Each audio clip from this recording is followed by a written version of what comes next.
Hello, everyone, and thank you for joining us today. This is Melissa Shear with Alinean, and I'm excited to introduce our speakers for today's session. Interactive sales engagements. Leave the boring presentations behind. Our speakers today are Dustin Zweck, Sales Director with Mediafly, and Tom Pisello, CEO and founder of Alinean, and well known as the ROI Guy. I've posted a link to Tom's blog and the Mediafly blog in the chat section. I encourage all of you to take a look. These are great sources filled with valuable content to help you better communicate and quantify the unique value of your solutions. We will be conducting Q&A at the end of this session, so please send me any questions you may have using the WebEx chat feature or Q&A feature within WebEx. We have some great information to cover, so without further ado, I'd like to turn it over to Dustin and Tom. Thank you again for joining us today. Dustin? Thank you so much for the introductions, Melissa. I know Tom and I are thrilled that everyone on the webinar today carved out time to be with us. So we're going to jump right in. So we want you to think about the last time you were sitting in a sales presentation. We understand a lot of the folks on the call today receive presentations maybe on a regular basis as you're evaluating different solutions. We want you to think about how that presentation went. What did the salesperson talk about? There's a lot of data out there that says without the proper technology to do so, sales reps, it's a really easy crutch for them to just talk about themselves, talk about their products, their company history, maybe how the company started and their products and services. There's actually a lot of data out there that those types of presentations are not being received too well by buyers. And Tom will tell you a little bit about those statistics. Absolutely. Thanks, Dustin. You know, a lot of times it's up goes the presentation, down go the lights, and down go the buyer's heads on the table. In fact, 1 in 3 prospects, according to marketing profs, have actually fallen asleep during a PowerPoint presentation. So hopefully you didn't fall asleep in your last presentation, but we also know that buyers and prospects don't view salespeople very well with regard to their presentations and engagements and what they're receiving. And Dustin, you're spot on. Gartner had some really interesting statistics that 74% of sales reps aren't perceived as value add. They're unfortunately perceived as too focused on themselves. So, you know, those slides about the company history, the slides about the logos and all of the customers that they're doing business with, the endless amount of canned slides about the products and the features or that canned demo that are being delivered, that's all viewed as focused on the sales rep, the company that's doing the presentation, and not focused necessarily on the buyer and what they care about. And what they care about is what Gartner called business value articulation. You know, what is it that you're there to help the buyer solve? What challenges do they have? And what do you see at other companies and how those organizations that you've already helped, how they're addressing those challenges? And sure enough, 48%, so less than half of sales reps, according to Gartner, well, they don't do a good job of that business value articulation. And that's a problem because, frankly, buyers are not well engaged by your sales reps if you're typical and you're falling into these overall statistics. And in fact, Dustin, you know, that has a real cost to the organization. It's not just that the sales rep doesn't do a good job, but unfortunately, 83% of sales reps, according to Richardson and the training organization, they are not getting that second meeting. So that leads to wasted opportunities. And if you're in marketing in particular, you know how hard it is to get a sales qualified lead, to get a lead in the pipeline. You've got to spend a lot of money and a lot of effort in reaching out, in running campaigns, in nurturing that buyer to the point where they're actually ready to take that sales rep meeting.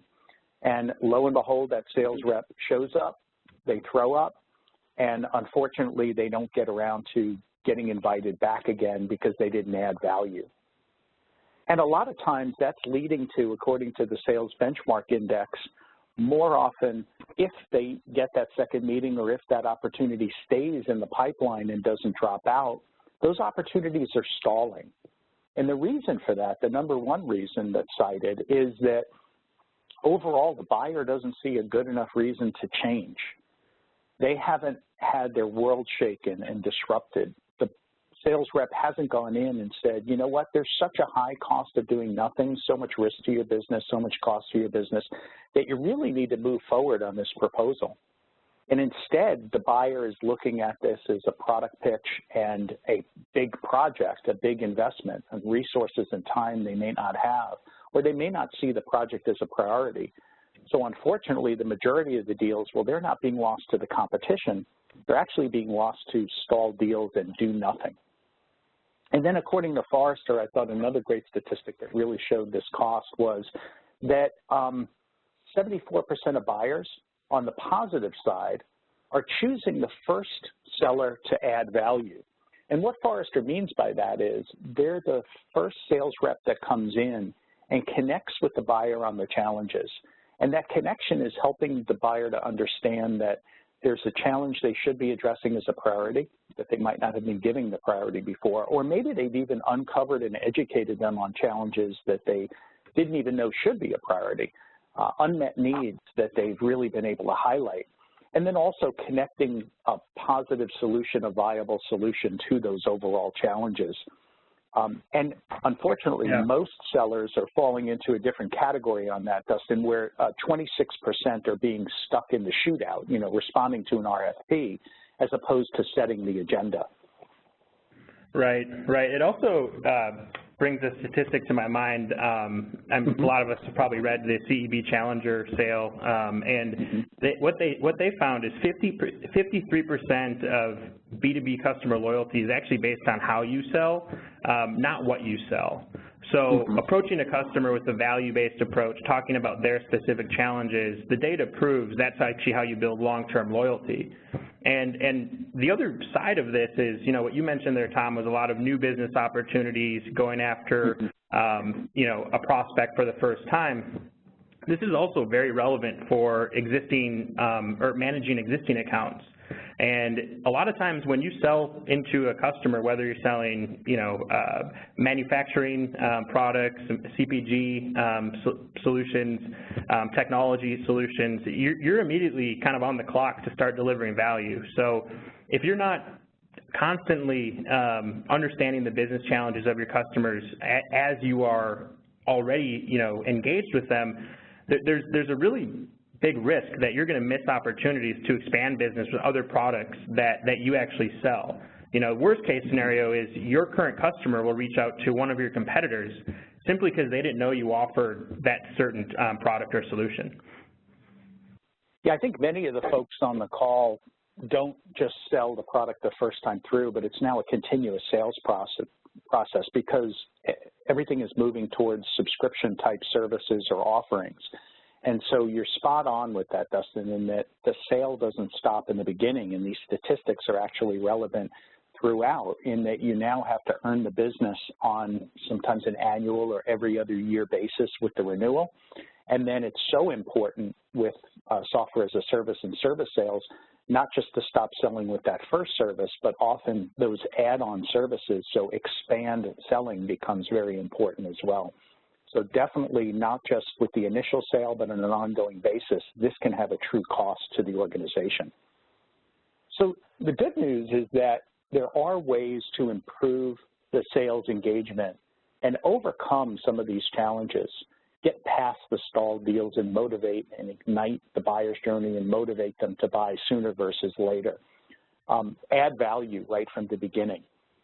And Demand Gen Report had a great analysis of this sales type content, and they found some significant elements are an absolute requirement today for you to be able to sell effectively and overcome these challenges. First of all, 81%, well, that's the buyers that want not a typical sales pitch, but value-focused tools. They want guidance on where to invest in the future, and they want to know what the business outcomes are of those recommendations. 84%, well, that's the buyers that don't want that stodgy old white paper or old style presentation. Instead, they want much more interactive and visual content. It's short attention span theater out there, and everyone is distracted. So you've got a very short opportunity to get someone's attention, and it's got to be visually compelling, infographic-like video, and it has to be interactive so that the content isn't just general, it's personalized to their industry, to where they're located, to the size of the organization, to the role of who you're talking to, and then relevant to their business challenges so they can kind of self-select the story in a sense. And then the other really important aspect is it's not just about the story nowadays, but everything is so transparent when it comes to metrics. And the buyers really are focused on those metrics. They're being measured by them every day. And so they want insights into benchmarks of other companies that you're doing business with, and insights into how to overcome their challenges and drive key performance indicator improvements. They're being measured constantly, so they want to know how you're going to help them to improve on those particular measurements, both versus industry standards as well as versus their competition. So any insights you can deliver there are important. And so, Dustin, I know one of the things that Mediafly helps with is this concept of interactive value storytelling. So I wanted you to tell us a little bit about that. Yeah, glad to do so. So when you think of the concept of interactive value storytelling, you know, to me, it's really giving the sales reps the ability to be nimble and talk to the specific challenges that your customers want to talk about. Thinking about the concept of showing up with, you know, a large PowerPoint presentation with maybe, you know, 20 to 100 slides, depending on what company you represent.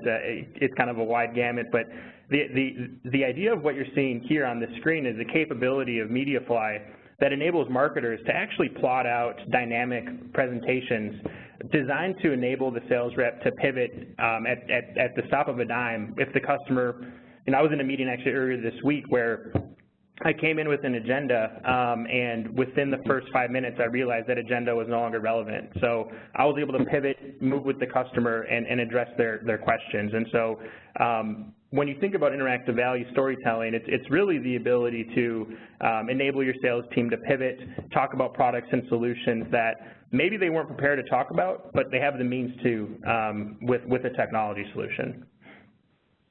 Absolutely, and we use Mediafly as well, Dustin, and I found the same thing where a lot of times you'll go into a presentation and you'll set up a defined PowerPoint script, and, you know, it would be great if buyers followed the script, but they never do. And so the ability to be able to pivot to the exact right content you need to present is essential. And then another whole class of tools are discovery and assessments. And here, Dustin, what is proposed is that, you know, there's a lot of questions that you ultimately have to ask a buyer to understand their needs. And then ultimately, you need the ability to challenge the buyer and understand what challenges they have and understand what solutions to recommend. So the discovery and assessment tools provide the ability to be able to ask the right questions of the buyer, understand their challenges, and then ultimately assess and measure and benchmark them against the competition and get recommendations and do that all interactively. Yeah, Tom, something that this brings up to me is, you know, I think buyers actually want an easy decision, but oftentimes sales reps aren't able to deliver the data that their marketing teams or analytics teams have that actually say, listen, because of what you just told me, we are the right solution for you. And buyers want easy decisions. They don't want to be in a situation where they have to be put into a no decision mode. And a platform or a tool like this, rather, really helps with that.